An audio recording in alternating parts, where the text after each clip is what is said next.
del área de Geología y Paleontología del Museo Alto Bierzo, y contamos también con Antonio Galeotti, que va a ser el ponente de hoy.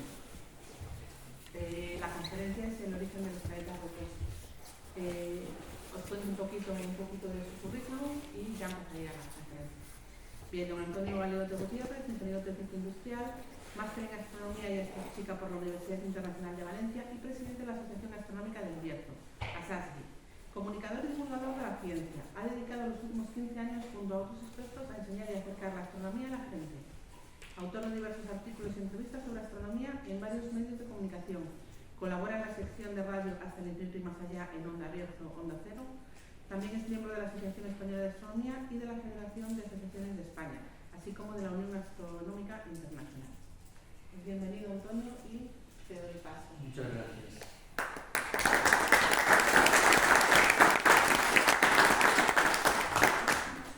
Bueno, pues como estos días pasados han dicho los otros ponentes que han intervenido aquí, para mí es un placer y hago con mucho gusto esta conferencia.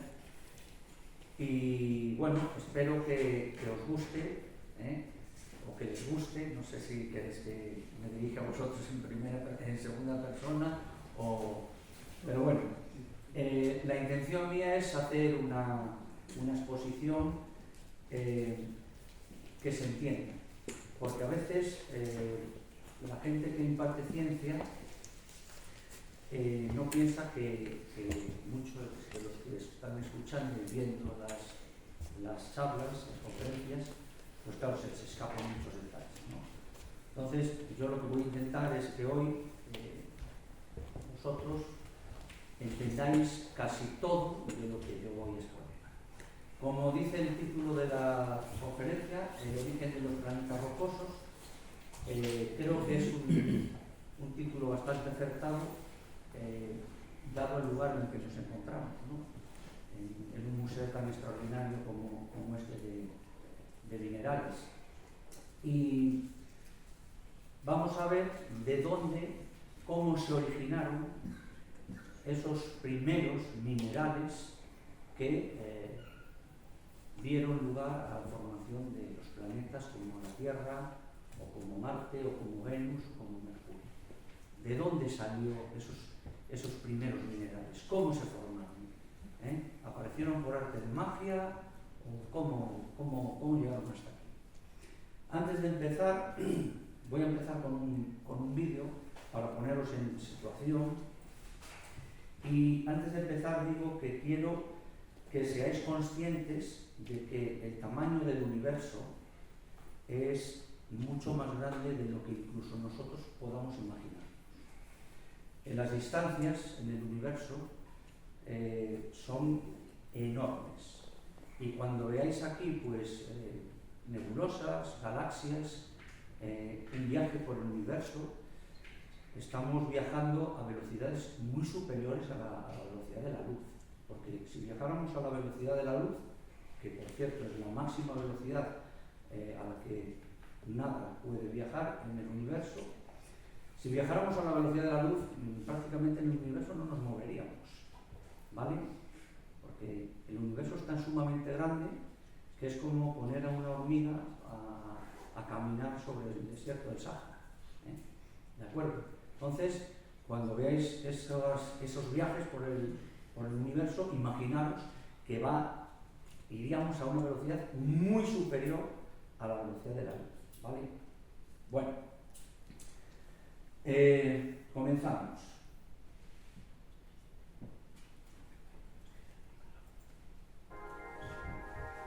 Hay unos textos ahí que me gustaría que fijarais en lo que pone.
parecido? ¿Os ha servido como introducción lo que habéis visto ahí? Comenzaba el vídeo diciendo: durante los primeros 1000 millones de años del universo solo había hidrógeno y helio. Solo había eso. Átomos de hidrógeno y de helio son los dos elementos químicos más sencillos de la tabla periódica, ¿verdad? Pues bueno, ¿cómo es posible que de hidrógeno y de helio se hayan formado planetas rocosos o incluso estrellas? Y después continuaba el vídeo diciendo que es precisamente en las estrellas donde ese hidrógeno, principalmente el hidrógeno, empieza a trabajar, ¿verdad? Y va formando elementos químicos cada vez más pesados. Bueno, pues fijaros, en ese universo joven, donde solamente había hidrógeno y helio, como dice ahí, la gravedad empezó a trabajar, amontonando, juntando todos esos átomos en nubes, en nebulosas, ¿vale? Como esa que veis ahí, ¿vale? En esas nebulosas solo había hidrógeno y un poco de helio. Bueno, unas trazas de litio y un poco de berilio, pero se podría despreciar. Hidrógeno y helio, ¿de acuerdo? Bien, la gravedad fue formando nubes de ese tipo. Nubes enormes. No penséis que son nubes pequeñas, son nubes que pueden tener varios años luz de tamaño, muy grandes. ¿Y qué ocurrió dentro de esas nubes? Pues dentro de esas nubes el gas continúa contrayéndose, sigue juntándose y se forman subnebulosas. Dentro de las nebulosas grandes se van formando otras más pequeñas. Y de esas pequeñas es de donde van a surgir las primeras estrellas. La gravedad sigue juntando el hidrógeno y el helio, lo junta y empiezan a formarse las primeras estrellas. ¿De acuerdo? Ahí dentro de esas nebulosas. Y de estas primeras estrellas se formaron las primeras galaxias, porque las galaxias no son más que ciudades de estrellas.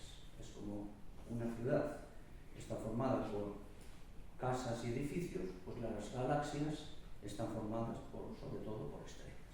Cuando vemos una imagen de una galaxia, lo que estamos viendo son miles de millones de estrellas compartiendo ese lugar, ¿de acuerdo? Y unidas por la fuerza de la gravedad de esa galaxia. Bueno, seguimos. Pues ahí tenéis un poco cómo se forma una estrella. Cuando todas esas subnebulosas de gas siguen concentrando el hidrógeno, ¿vale? El hidrógeno se concentra por acción de la gravedad y se empieza a formar una estrella. Y además, como la gravedad trabaja en todas direcciones, esas estrellas toman forma esférica. Son esferas principalmente de hidrógeno. Y, como dice ahí, esta contracción de los átomos hace que se acerquen cada vez más.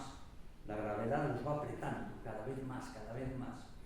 Comenzaron en una nube y han ido concentrándose en una esfera y la gravedad sigue apretándolos. Los aprieta tanto que llega un momento que en el núcleo de esa esfera hay tanta temperatura, se llegan a alcanzar al principio 5 millones de grados y los átomos de hidrógeno están tan calientes y tan juntos que empiezan a fusionarse unos con otros. Comienza la fusión del hidrógeno. Bien, esa fusión del hidrógeno es lo que hace que las estrellas emitan tantísima energía y tantísima luz. Y esa primera fusión de hidrógeno lo que hace es convertir el hidrógeno en helio, en el segundo elemento más sencillo de la tabla periódica. Pues eso fue lo que ocurrió en las primeras estrellas. Empezó a fusionarse el hidrógeno y a convertirse en helio. ¿De acuerdo? Muy bien. Pero la fusión de hidrógeno en helio dura aproximadamente el 90% de la vida de la estrella. Llega un momento en que casi el hidrógeno se ha convertido todo en helio, y si las estrellas, estas estrellas eran más primitivas, eran la mayoría de ellas muy grandes,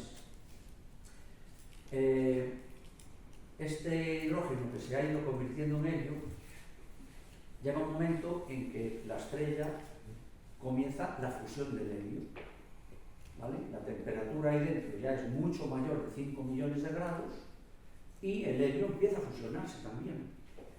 ¿Y en qué se fusiona el helio? Pues principalmente en carbono, en oxígeno y en nitrógeno. Y a su vez, cuando el helio se ha fusionado en esos elementos, comienza a fusionarse estos también. El carbono, principalmente, y el oxígeno empiezan a fusionarse y a convertirse en magnesio, en silicio, en azufre, en calcio y en titanio. Y la estrella sigue aumentando de temperatura y esos elementos químicos siguen fusionándose hasta que se convierten en silicio y el silicio finalmente en hierro. O sea que, como veis, es una serie de fusiones nucleares que comienzan en el hidrógeno y acaban en el hierro. Algunos de vosotros preguntarán, ya, pero el hierro no es el último elemento de la tabla periódica. Hay más. ¿Por qué se acaba en el hierro? Bueno, pues se acaba en el hierro porque en el interior de una estrella no se pueden producir más elementos químicos. En el interior, ¿vale? Solo se pueden fusionar hasta el hierro. ¿Por qué? Porque el hierro es una fusión nuclear que consume energía. Entonces, como consume energía, toda la energía que necesita para fusionarse no le va a llegar para producir, por ejemplo, níquel. Y entonces la estrella se queda en el hierro. ¿De acuerdo? El núcleo de las estrellas están formados por ese hierro. Y veis cómo las estrellas tienen una estructura como una cebolla. Es como si estuviera formada en capas diferentes. El hierro en el núcleo, la siguiente capa silicio, la siguiente oxígeno, neón, carbono, helio y por último ese hidrógeno que fue el comienzo, pero que ahora ya está desplazado hacia la parte externa de la estrella. ¿De acuerdo? Bueno, pues ya tenemos por lo menos hierro. Hasta hierro ya tenemos. Pero ¿dónde sale el resto? ¿Dónde salen los elementos más pesados del hierro? Bueno, vamos a ver dónde sale. Mirad, cuando una estrella llega a este punto en que alcanza la fusión del hierro y el hierro ya no puede fusionarse, es decir, la fusión nuclear de la estrella se detiene. Y una estrella es una lucha entre la gravedad que está apretándola hacia adentro y la fusión nuclear que está apretando hacia afuera. Está soportando, la fusión nuclear soporta la masa de la estrella. Pero claro, si esa fusión nuclear cesa, va a haber un claro ganador, que va a ser la gravedad. ¿Vale? Antes de que eso ocurra, la estrella, ya en sus fases finales, antes de que, una vez que ha terminado de convertir hidrógeno en helio y empieza a fusionar el resto de elementos, la estrella poco a poco se va hinchando, aumenta de tamaño. Se hincha, y de hecho empieza a desprender parte de sus capas externas. Crea una atmósfera. Y además las estrellas tienen una energía que se llama el viento estelar, unos vientos que lanzan las capas de la estrella hacia afuera. El Sol también, el viento solar. Bueno, pues en esa atmósfera que se crea alrededor de la estrella, ya se empiezan a formar también elementos que en el interior se habían formado, pero solamente sirvieron para sintetizar otros. Por ejemplo, ahí en la capa de cebolla, ¿cuál echáis de menos? Se echa menos el nitrógeno, ¿verdad? No está.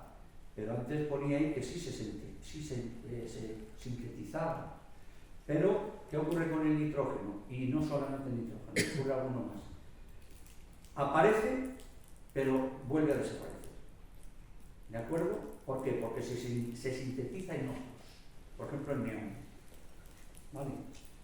Pero luego, en la parte de la estrella exterior, en esa atmósfera, donde se dan unas condiciones pues también de temperatura altas, sí que hay átomos que se recombinan y forman nitrógeno. Aunque la mayoría del nitrógeno se va a formar de otra manera, que vais a ver ahora. Bueno, pues estas estrellas, aparte de esa envoltura que van soltando, como os digo, llega un momento en que al cesar la fusión del hierro, la estrella ya no puede soportar el peso de su propia masa y la estrella va a colapsar. Toda la masa de la estrella se va a ir hacia el núcleo. Toda, se derrumba la estrella. ¿De acuerdo? Y lo que va a ocurrir es una cosa así. Bueno, ahí tendríamos una imagen de cómo sería la expansión de las capas de la estrella. ¿Veis? Se forma una atmósfera alrededor de la estrella y ahí ya hay un montón de elementos químicos. Y cuando la estrella explota, que es lo que va a ocurrir, cuando se derrumba la estrella sobre su núcleo, explota y se forma lo que se llama una supernova, una explosión de supernova.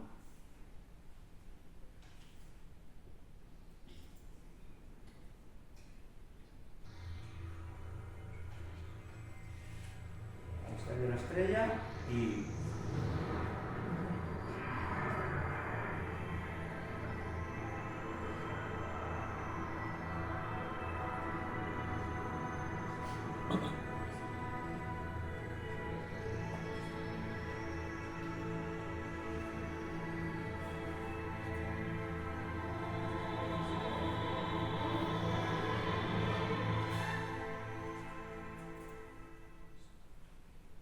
explotó la estrella.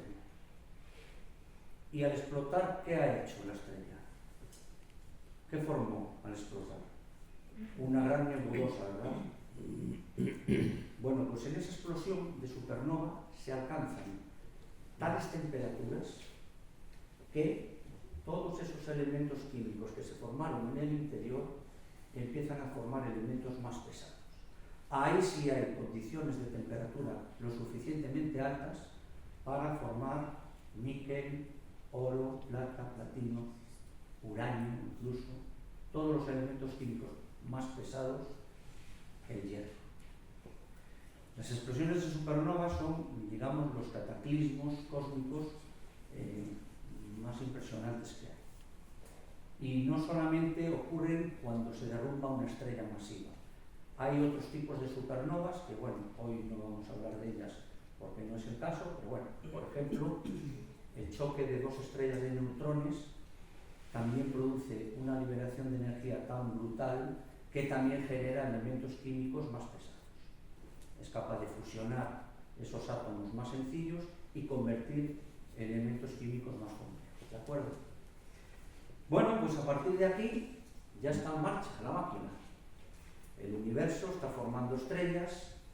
Esas estrellas, la mayoría de ellas son estrellas grandes, explotan en forma de supernova y esparcen, llenan el universo de elementos químicos más pesados que el hidrógeno y el helio. Aunque el hidrógeno y el helio van a seguir representando la mayor parte de los átomos que hay en el universo. ¿Vale? Pero ya hay otros. Antes solo teníamos hidrógeno y helio, ahora ya tenemos carbono, tenemos nitrógeno, tenemos oxígeno, tenemos hierro, tenemos silicio, tenemos de todo. ¿Vale? Algo que ocurriría pues, en el universo temprano, pues que era un constante de explosiones de supernova desperdigando elementos químicos pesados. Algo así.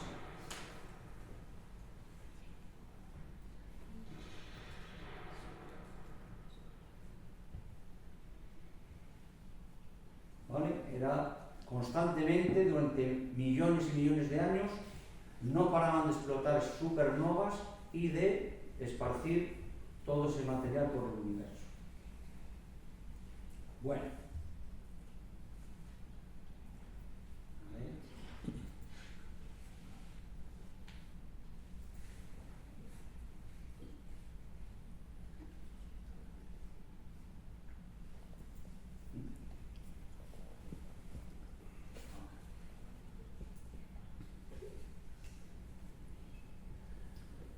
Es que con la pantalla oscura no veo bien. Esta fue la explosión de supernovas, la explosión, la recreación. Esa nebulosa que se forma en esta recreación es una nebulosa que se ve en el cielo, es la nebulosa del Cangrejo, que es el resultado de una explosión de supernova que ocurrió en el año 1054.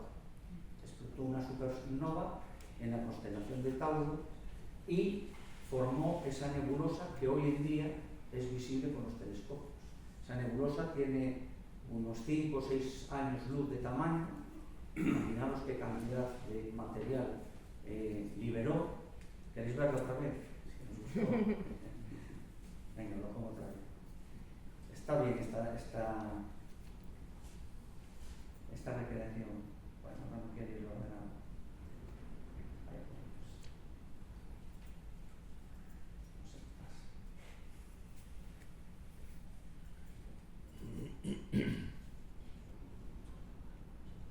Me ha colapsado el ordenador, le ha pasado como en las estrellas, colapsó. Vaya por eso. A ver, voy a salir de aquí, a ver si me deja salir. Voy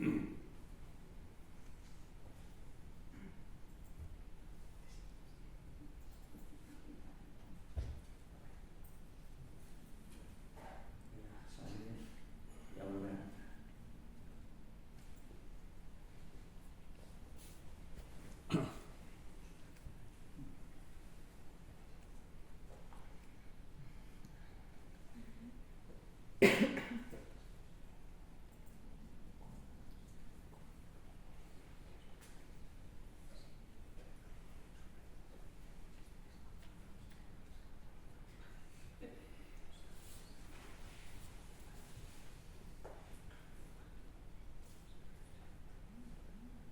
A ver.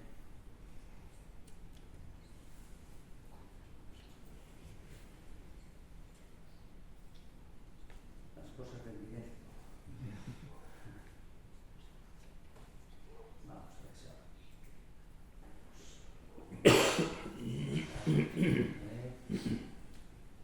Bueno, voy a poner el vídeo, pero lo prometí. Bueno, no lo prometí. No sé si lo queríais ver. Me dijisteis que sí. Os voy a poner. A ver, para que lo veáis. A ver si hay suerte y se ve bien.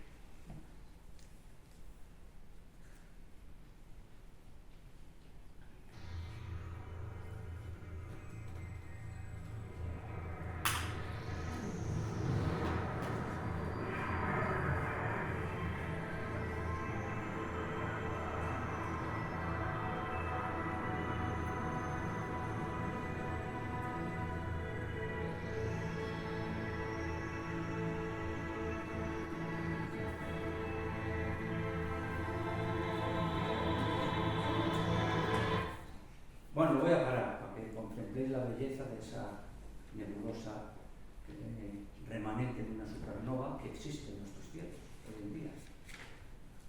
Ahí hay de todo.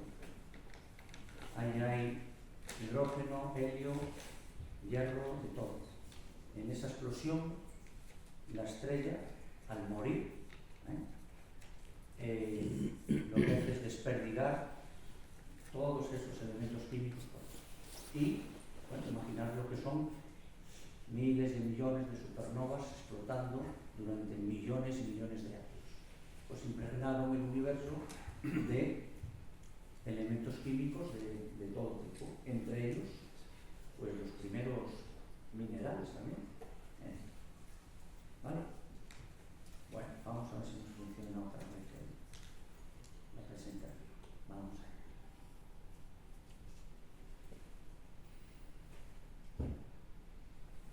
Habíamos quedado.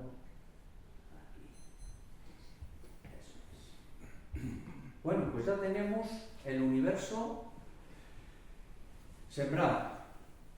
Vamos a ver ahora qué aspecto podía tener ya más o menos ese universo donde ya no solo había hidrógeno y helio. ¿Vale? Vamos a ver.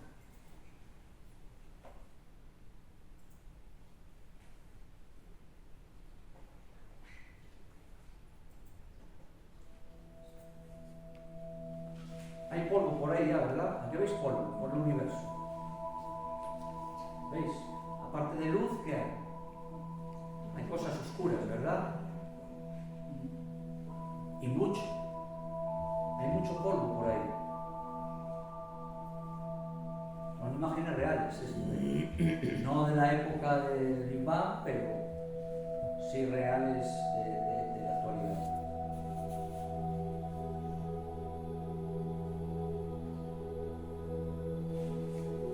Ahí tenéis una nebulosa, pero que ya no solamente tiene hidrógeno y helio, tiene de todo. Mucho polvo, que veis mucho polvo por ahí. Fijaros.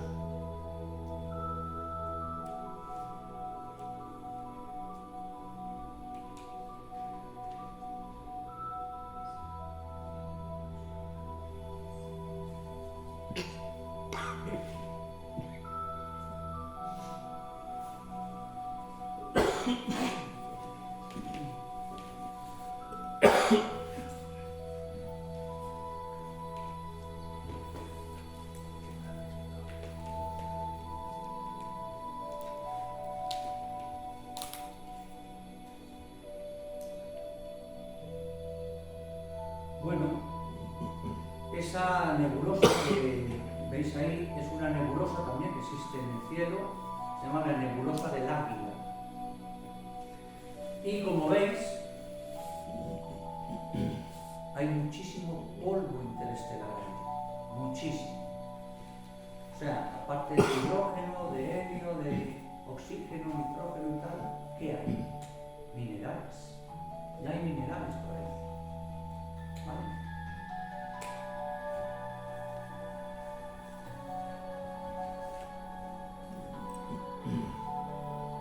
Estas son las últimas imágenes que envió el telescopio espacial James Webb de la nebulosa del Águila. Es una nebulosa enorme.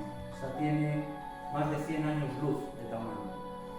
Es una fábrica de estrellas impresionante.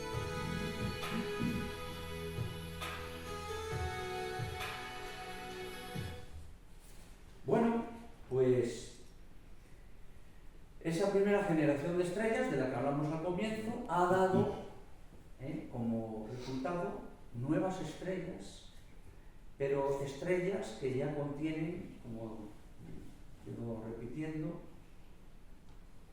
todos los elementos químicos y además polvo, granos de polvo, muy pequeños, no os penséis que es polvo grande, es polvo invisible prácticamente. Pero cuando hay mucho, pues veis en esas zonas oscuras, esta es una foto real de la galaxia de Andrómeda. Y además es una foto hecha por un compañero de nuestra asociación, por Franz Cerdán, desde el observatorio de Treblinka, con un telescopio que tenemos allí instalado. Y bueno, esa es la galaxia de Andrómeda hecha por nosotros. Y en esa foto podéis ver cómo las galaxias tienen un núcleo en el centro muy brillante. ¿Sabéis por qué las galaxias en el centro brillan tanto? Porque es donde más concentración de estrellas hay. ¿Qué estamos hablando de la gravedad? Que tiende a apuntar hacia el centro, ¿verdad? Pero hay también muchísimas estrellas alrededor, millones de ellas. La galaxia Andrómeda es similar a la nuestra, a la Vía Láctea. Es un poco más grande, pero es una galaxia muy parecida. Y en estas fotos de estas galaxias que se han formado después, como veis, aparece el polvo. Ya empiezan a aparecer minerales por ahí. ¿De acuerdo? Bueno. Esto sería intentar entrar en la galaxia de manera plana, a través del plano galáctico. Fijaros, casi no se ve el centro galáctico, de la cantidad de polvo que hay. Esto es una imagen real de una galaxia, no de la nuestra, de una galaxia cualquiera. Ahí tenéis. En la foto de antes, imaginaros que eso es la Vía Láctea. Imaginaros. Pues nosotros, el sistema solar nuestro, está aproximadamente situado a una tercera parte de la distancia que hay entre el centro y el borde. Estamos aproximadamente situados a unos 30.000 años luz. Desde el centro hasta donde estamos nosotros hay 30.000 años luz, aproximadamente. Y la Vía Láctea, de tamaño, desde un borde hasta el opuesto, tiene 100.000 años luz. O sea, a un rayo de luz, a un fotón de luz, le llegaría viajar desde este lado al opuesto 100.000 años, viajando a 300.000 kilómetros por segundo, que es la velocidad de la luz, ¿verdad? Entonces, para que os deis cuenta de la magnitud de lo que estamos hablando, ¿no? De qué tamaños. Y esto es una mera galaxia de las miles y millones de ellas que hay por todo el universo. Esta es una más. Esta es Andrómeda, pero la Vía Láctea pues, es prácticamente una galaxia. Y además Andrómeda es nuestra vecina más próxima, ¿eh? Es la galaxia que más cerca está de la nuestra, ¿de acuerdo? Bueno, ¿qué tal vais? ¿Os estoy aburriendo mucho? ¿Os estáis enterando? Sí, seguro. Vale. No luego Juan me rinde, no se enteraron de nada, ¿eh? Igual os tenía que hacerle algunas preguntas, a ver si... Tipo test. Tenemos un compañero que lo hace, tengo por ahí a 2 compañeros de asociación, y este Frank, el de la foto, cuando hace así una exposición, luego hace un examen a la gente. A ver si os habéis enterado, venga, a ver. Bueno, y da notas. Sí, les regalo una camiseta, se hacía también, o cualquier cosa por ahí. Bueno, vamos a irnos a una nebulosa cualquiera, a la que salía en el vídeo, esa tan chula, la nebulosa de Águila. Esa que os dije yo que el tamaño de esa nebulosa son más de 100 años luz, es muy grande, ¿eh? Bueno, pues vamos a irnos a alguna cualquiera y ¿qué va a pasar ahora dentro de esas nebulosas? Lo mismo que pasó en las primeras, en aquellas que empezaron a formar las primeras estrellas. Van a formarse subnebulosas y van a formarse nuevas estrellas. Pero ¿cuál es la diferencia ahora? Que esas estrellas, aparte de hidrógeno y de helio, ¿qué tienen? Todos los elementos. Y además, polvo cósmico. ¿Vale? Entonces, vamos a imaginarnos ahora que esa estrella formándose ahí dentro, se ha puesto ahí, esa foto en azul es una foto real de una protoestrella. No recuerdo si la hizo el Hubble o el James Webb marino, corrígeme. Un telescopio espacial, no sé si ha sido el Hubble o el James Webb, tomó esa foto. Es una estrella que se está formando. ¿Veis esa especie de nebulosidad en azul? Y cómo a la derecha, en el centro, ya empieza a ver ahí luz. La estrella ya empieza a calentarse, ya está la gravedad metiendo ahí los átomos, sobre todo de hidrógeno, que es de los que más hay, y está empezando a formarse una estrella, que podría ser el Sol perfectamente. Bueno,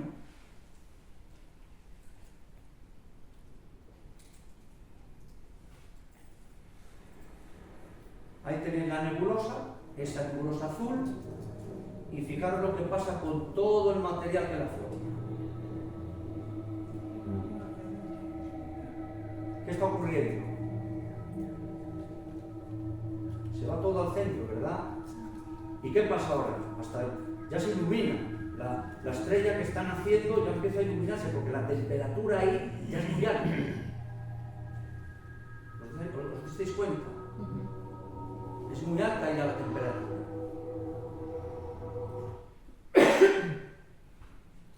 Bueno, pues tenemos una nebulosa, han empezado ahí los átomos a juntarse, pum, pum, pum, y ya tenemos casi la estrella encendida.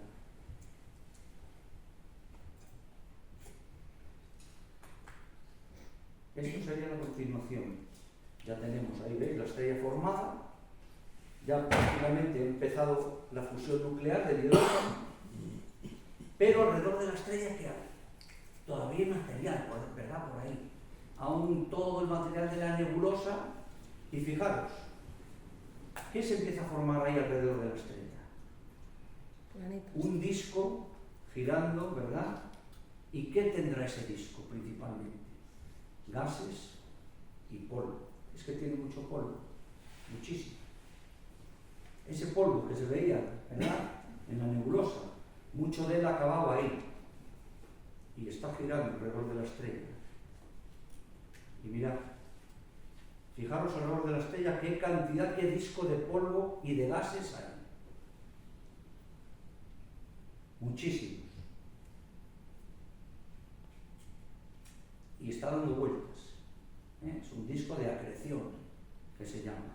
¿Veis? La estrella en el centro y todo ese material alrededor de ella dando vueltas.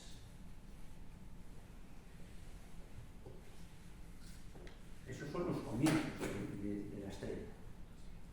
¿Y qué hay ahí alrededor? Por ahí, pues mirad lo que hay. Eso está ampliado, ¿eh? Ahí había granos de polvo microscópicos. ¿Pero qué empieza a pasar con ellos? Pum, pum, empiezan a chocar unos con otros porque se están moviendo, la gravedad los está juntando y empiezan a formarse cada vez estructuras más grandes, planetesimales, cositas pequeñas que se van haciendo grandes, grandes, grandes, grandes, hasta llegar a formarse planetas. Esas rocas, ese polvo cósmico que empezó a girar alrededor de la estrella, ¿vale? Empezó a chocar entre él y empezó a formar planetas rocosos, también gaseosos, porque también había mucho gas ahí. Pero, ¿sabes por qué se formaron, por ejemplo, en el sistema solar los rocosos cerca del Sol y los gaseosos lejos? Es una cuestión de temperatura.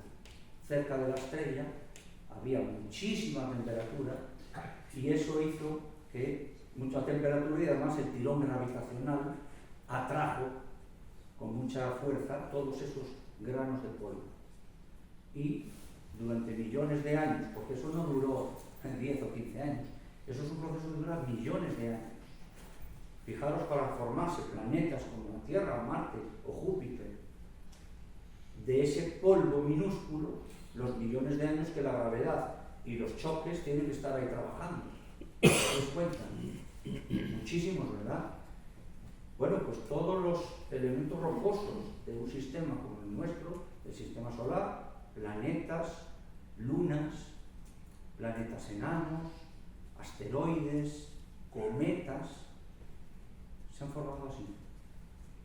El sistema solar se formó así.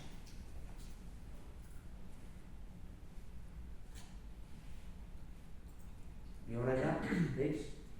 Sigue habiendo material, pero con el tiempo, el calor del Sol sobre todo, va evaporando el gas que hay alrededor y los planetas al ir orbitando van barriendo todo el polvo que ha ido quedando suelto hasta limpiar la órbita. ¿Veis? La estrella en el centro y todo alrededor girando. Por ahí va Júpiter. Eso sería un poco la secuencia de cómo hemos llegado desde los orígenes hasta más o menos la formación del sistema solar, que ocurrió hace unos 4.500, 4.600 millones de años. Pero el origen de todo, estamos hablando de casi el triple de tiempo. Habréis oído alguna vez que se estima que la edad del universo es de unos 13.700 millones de años y que la edad del sistema solar, el Sol, de la Tierra, es de 4.500 más o menos. Bueno, pues fijaros todo lo que fue pasando desde el comienzo hasta ahí. Nuevas generaciones de estrellas, generando elementos químicos más pesados, polvo, y todo eso formó nebulosas, supernovas explotando sin parar. Eso durante tantos miles de millones de años ha conformado el universo tal como ahora lo conocemos.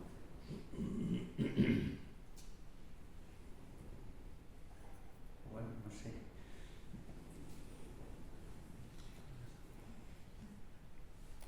Y hasta aquí más o menos sería la historia. 13.000 millones de años resumidos en media hora. Pero bueno.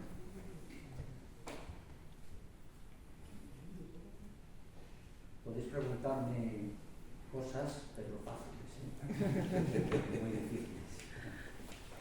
Pues sí, yo quería preguntarte, el universo parece ser está en continua expansión. ¿Esa expansión se debe precisamente a estas continuas explosiones y generación de estrellas? No. Esa expansión es un misterio. ¿Quién la genera? Y de hecho, ahora mismo, la hipótesis más reconocida es que hay una energía en el universo que se llama la energía oscura, ¿vale? Que es la que está provocando esa expansión.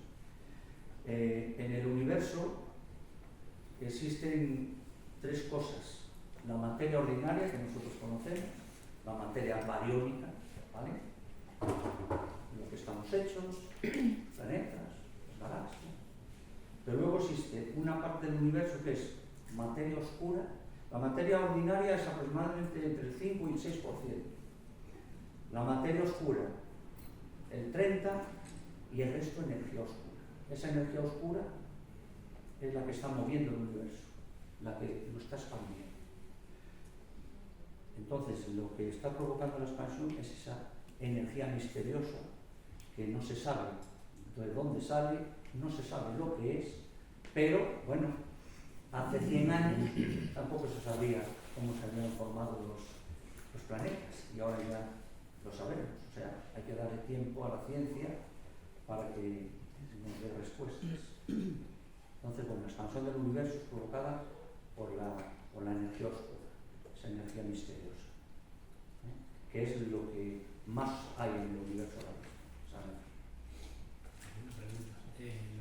Los planetas gaseosos que hay en el exterior de la galaxia nuestra, ¿tienen en el centro núcleo rocoso o simplemente sí, casi sí. por hasta el centro? Bueno, los planetas gaseosos están en el exterior, digamos, del sistema solar, no de la galaxia. Bueno, efectivamente, Júpiter, Saturno, Urano, Neptuno son planetas gaseosos, pero en el interior tiene que haber material sólido, y de hecho lo hay. ¿Vale? Lo que pasa es que luego hay una envoltura que principalmente es hidrógeno y helio, la mayoría. Pero hay un núcleo que posiblemente casi con toda la sea hierro, o elementos químicos parecidos al hierro. Hierro, níquel, por ahí van los tiros. ¿Vale? Porque además ahí hay unos campos magnéticos que solo los puede provocar un elemento magnético. No sé si me explico. Júpiter hay tormentas de estas que se habla, la famosa esa que tiene drogas, así que va, y eso lo junta, o sea, que en el centro es... Sí, claro, están rotando. Además, Júpiter tiene una rotación rapidísima. El día de Júpiter creo que dura 10 horas de las nuestras. Y es un planeta 1.300 veces más grande que la Tierra. O sea, perdón, 1.300 veces. Podríamos meter 1.300 tierras dentro de Júpiter. Y aún así rota mucho más rápido que la Tierra. Entonces, imagínate qué campos magnéticos y qué tormentas y qué se generan ahí. La famosa mancha roja, pues es un ciclón que hay en Júpiter. Y que es una tormenta, eso... Sí, es una tormenta enorme. Sí, sí. Pero el concepto de gravedad desde un principio que hace en el universo siempre ha estado ahí, tal como lo conocemos. Claro, porque la gravedad es un efecto creado cuando hay masa. ¿De acuerdo? Vale. O sea que cuando teníamos la pequeña la gravedad era 5, por así decirlo. Según vamos acumulando la masa, la gravedad va aumentando. La masa siempre ha estado ahí. De hecho, la teoría del Big Bang, que bueno, todo el mundo asocia que fue una explosión. El Big Bang fue una explosión primigenia, donde surgió el hidrógeno y el helio, por ahí.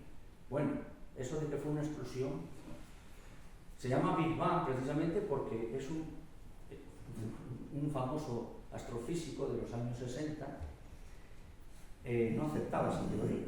Y entonces en una discusión entre varios científicos dijo, sí, hombre, bueno, claro, ahora me vais a decir que fue un Big Bang. Y coño, les gustó el nombre. Coño, pues me gusta el nombre de Big Bang, pero fue un nombre que surgió casi de bromas. Nadie sabe si el Big Bang fue una explosión. La teoría del Big Bang es aceptada porque lo que se ha hecho es rebobinar hacia atrás. Es como si tú rebobinas una película hacia atrás. Llegas al principio. Pero claro, aquí el principio tiene un problema. Y es que cuando has llegado al principio, no sabes si eso era el principio o no. Es decir, toda la masa que forma el universo, tú ahora rebobina para atrás. Imaginaros el universo como si fuera un globo hinchado. De hecho, el universo se podría explicar que el Big Bang comenzó así, como si el universo empezase a hinchar un globo. Tú imagínate que pintas sobre el globo galaxias, una aquí, otra allí. ¿Qué pasa al hinchar el globo? Se alejan, ¿verdad? Porque crece el globo y todo lo que he pintado en él se aleja, se expande el universo, se expande el globo. Ahora deshinchalo. Empieza a deshinchar el globo. Toda la masa que está ocupando el universo actualmente, ¿qué empieza a pasar con ella? Se va a concentrar. Y de hecho dicen que el Big Bang es que toda la masa estaba concentrada en un punto. Bueno, eso es una manera de hablar, pero no se puede saber lo que ocurrió en ese instante 0,00001. Se sabe que la masa sí tuvo que estar toda concentrada porque lo vemos al rebobinar hacia atrás. Nosotros hacemos fotografías como esa que os enseñé antes del campo ultraprofundo del Hubble. Es una foto preciosa.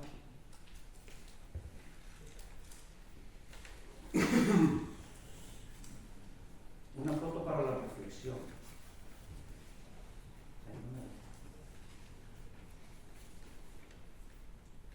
Ahí.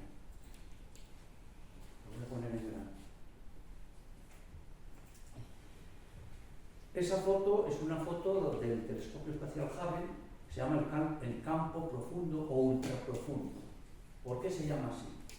Porque lo que hicieron con el telescopio espacial fue apuntarlo al azar a cualquier zona del universo. De hecho hicieron más de una prueba. Bueno, apuntaron, a ver, ¿dónde apuntamos? Allí. Vale, cogemos el telescopio, damos unas cuantas vueltas de donde quede, venga. Y tuvieron el telescopio apuntando durante 11 días al mismo sitio.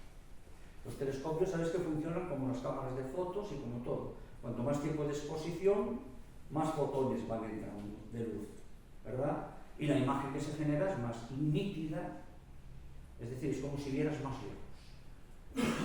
Entonces, 11 días apuntando el telescopio al mismo lugar y cuando le dan a revelar la foto, aparece eso. En esa foto, os voy a decir el tamaño de la porción de universo, o de cielos, mejor dicho, la porción de cielo que ocupa esa foto es como si miráramos a través de una pajita. Vosotros ahora salís ahí fuera, cogéis una pajita y miráis por ella. Y la porción de cielo que coge la pajita es lo que sacó el Hubble. Pues ahí hay más de 10.000 galaxias. La mayoría de esos puntos luminosos son galaxias. Y hay alguna por aquí que hasta no hace mucho, una de estas de por aquí, un puntín de estos de por aquí, o no sé si ese, hasta no hace mucho tenía el honor de ser la galaxia más lejana que se había descubierto. ¿Por qué? Porque esas cosas se saben. Se puede saber a qué distancia están los astros porque emiten luz. Y cuando tú analizas esa luz, sabes a qué distancia, de dónde viene. Bueno, pues había una galaxia que además empezó un poco también a romper las cifras de la teoría del Big Bang, porque esa galaxia se estimaba, por el análisis y por el conocimiento al rojo, que estaba a unos 13.400 millones de años. Entonces, claro, la teoría del Big Bang decía que hasta que no pasaron 1.000 millones no había galaxias. Empezó a ver las primeras estrellas y tal, pero claro, ahí aparece esta foto y cuando empiezan a analizar espectros de luz de muchas de esas galaxias, aparece que esa tenía más de 13.000 millones de años, esa luz. O sea, era un objeto que estaba a más de 13.000 millones de años de distancia. Con lo que ya la cosa empezó a cambiar y dijeron, bueno, es que igual no tardó tanto el universo en formar estrellas y galaxias. Igual en vez de 1.000 millones tardó 500. Pues parece ser que sí, que fue así. Porque ya no es la más lejana. Ya hay otra, me parece, 100 millones de años más lejana. Pero bueno, sé que es una de por aquí, de la esquina izquierda. Un puntito de esos. Bueno, pues ahí hay 10.000 galaxias. ¿Cuántas porciones de cielo podemos observar con una página? Si nos ponemos por la noche a mirar el cielo. Allí, allí, allí, allí. ¿Cuántas porciones?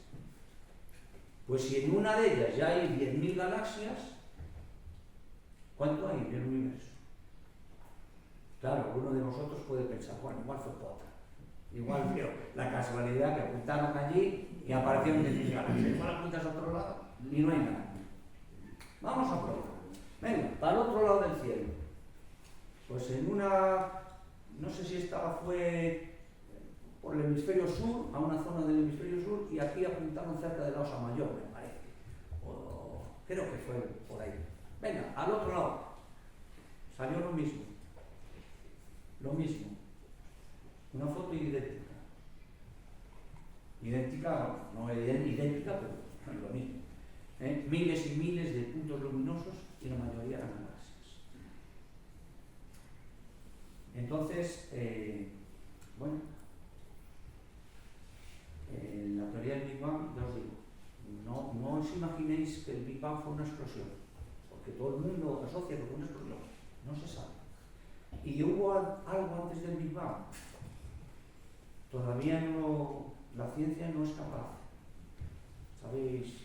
No sé si habéis oído hablar que la ciencia, una de las asignaturas pendientes que tiene es unificar las 4 fuerzas que forman todo. La gravedad, la fuerza nuclear fuerte, la fuerza nuclear débil y el electromagnetismo. Bueno, ¿sabes cuál es la que no encaja? La más grande, la gravedad. La fuerza nuclear débil y la fuerte son las que una de ellas mantiene los átomos, los protones y los neutrones, en los quarks hay en los núcleos atómicos. La otra es la que mantiene la materia unida, hace que los elementos sean estables. El electromagnetismo, más o menos, os imagináis lo que es, mantiene también unida la materia. Y la gravedad, pues nos la imaginamos como una cosa grande, ¿no? Bueno, pues no encaja la gravedad. No hay manera de encajar. Dicen los físicos, en cuanto lo consigamos, casi tenemos una explicación bastante veraz de cómo fue ese conjunto. Porque digo yo, por las energías nucleares, si conseguimos hacer lo que naturalmente se hizo con la gravedad, conseguiríamos fusionar y conseguir esas temperaturas mayores que las hacemos cuando estamos haciendo lo contrario, ¿no? Ojalá consiguiéramos algún día poder fusionar hidrógeno. Sería la leche. Porque, bueno, ya hay algún experimento por ahí de reactores de fusión. Los americanos ahí con uno bastante avanzado. Los chinos seguramente tienen algo, los rusos por supuesto. Si consiguiéramos reactores de fusión, en vez de fisión, que los que tenemos son de fisión, no unimos átomos, los rompemos. Y de esa energía que se libera, es donde obtenemos la energía nuclear, ¿verdad? Esa que ahora está tan entredicho. No, la energía nuclear hay que acabar con ella, es muy peligrosa, es muy mala. Es la mejor que hay. Es gratis. El único problema que tiene es los subproductos de esa fisión. El uranio, al fisionarlo, se convierte en plutonio, y eso es un elemento muy radiactivo que tarda millones de años en desaparecer la radiación. Pero bueno, si consiguiéramos un reactor de fusión como una estrella, si consiguiéramos algo que apretara los átomos hasta fusionarlos, eso con poca cosa tendríamos energía a tope. Pero bueno, vamos a darle tiempo a la tecnología y a la ciencia, porque no es fácil hacer estas cosas. En el garaje de casa.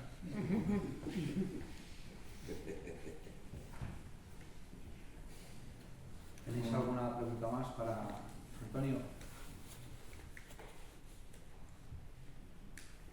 Y al final puede ser el encogimiento del universo. Es una de las teorías, el Big Crunch, el Big Bang y luego el Big Crunch. Es una de las posibilidades que se barajan, pero estamos hablando de hipótesis. Es decir, ¿hasta cuándo va a expandirse el universo? ¿Eternamente? No, surgen por ahí, no, es imposible. En algún momento la energía tiene que pararse, tiene que acabar. Y entonces eso parará y quién sabe, igual empieza a ir para atrás otra vez. Y cuando llegue ahí vuelve otra vez a ir para adelante y está así por rato. De hecho no sabemos si eso ha ocurrido. No sabemos si ha habido ya varios Big Bang. ¿Quién lo sabe? De momento son preguntas sin resolver. Son hipótesis, pero son preguntas sin resolver. ¿Vale? Pero bueno, hoy la charla iba de cómo se formaron los planetas rocosos. Ya. Es la No de curiosidad. cosmología, que estoy encantado de responderos, por supuesto, preguntad lo que queráis. Pero bueno, ya para acabar, para no ser pesado, no sé si he logrado que entendierais cómo llegamos hasta aquí. ¿De dónde salió el calcio de vuestros huesos? De vuestros calcio. senos. ¿Y el hierro de vuestra sangre? De una estrella. Ya ¿Y el teníamos- carbono de vuestra piel? De una estrella. ¿Qué decía Carl Sagan? Somos polvo de estrella, ¿no? Decía Carl Sagan, somos polvo de estrellas. No me faltaba razón. Nosotros somos polvo de estrellas, salimos de una estrella. Aunque no conociéramos la tabla periódica en un primer momento, ya teníamos todos los componentes en ese primer momento de la tabla periódica. En el primer momento, ¿a qué te refieres? Cuando ya se formaron los planetas rocosos. Bueno, O hay casi elementos de todos. la tabla periódica que no se logran en la naturaleza, solo en laboratorio. Sí, ¿Sabes, no? Esas tierras raras, muchas Sí, de ellas, sí. por ahí. Entonces, Pero los básicos sí. sí, hasta 100, creo que son 108, ¿no? 118. Sí, todo eso, de alguna manera o de otra, salió de las estrellas. Luego los que están abajo en la tabla periódica, esos raros, no. Esos se han sintetizado en laboratorio. O no se han encontrado. Eso no quiere decir que igual no los haya, ¿eh? Aquí los hemos sintetizado, los hemos obtenido artificialmente, pero quién sabe. Pues nada, Juan. Pues estupendo. Bueno, sobre todo un aplauso para...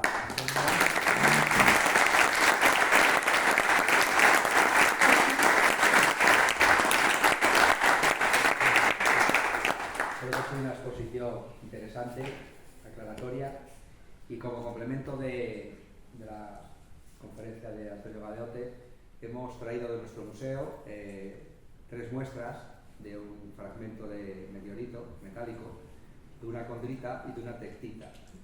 Y entonces ahora cuando bajéis, pues os vamos a enseñar a explorar un poquito de esos fragmentos que hay en los meteoritos, que son reales, y que algunos de ellos tienen historia que es bastante interesante y que os vamos a dar un poco unos datos para que podáis incluso tenerlos en vuestras manos, que a veces las sensaciones de tener algo que está circulando por fuera de nuestra atmósfera y del espacio, que es muy interesante, ¿no?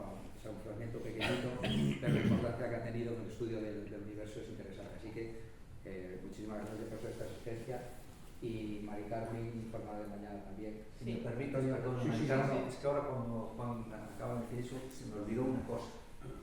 En la era prenebular, es decir, antes de que se formaran esas nebulosas que dieron lugar al Sol, por ejemplo, o a otras estrellas, dice la ciencia que existían 12 minerales.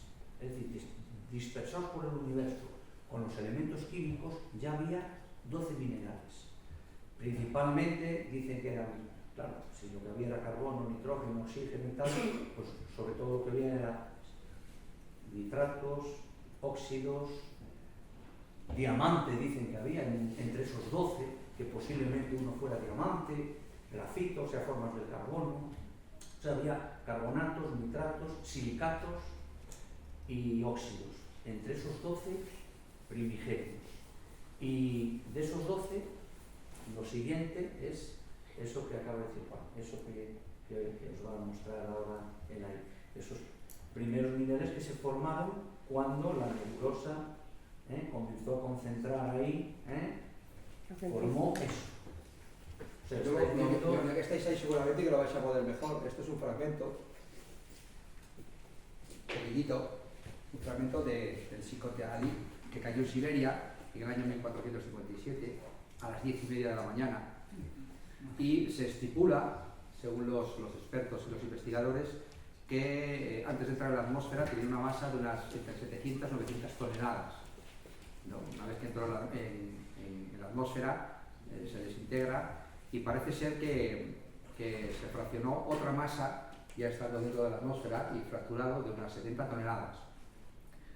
Eso es lo que se estipula. Hasta la fecha se han recuperado fragmentos como este, unos 23.000 fragmentos se han recuperado, y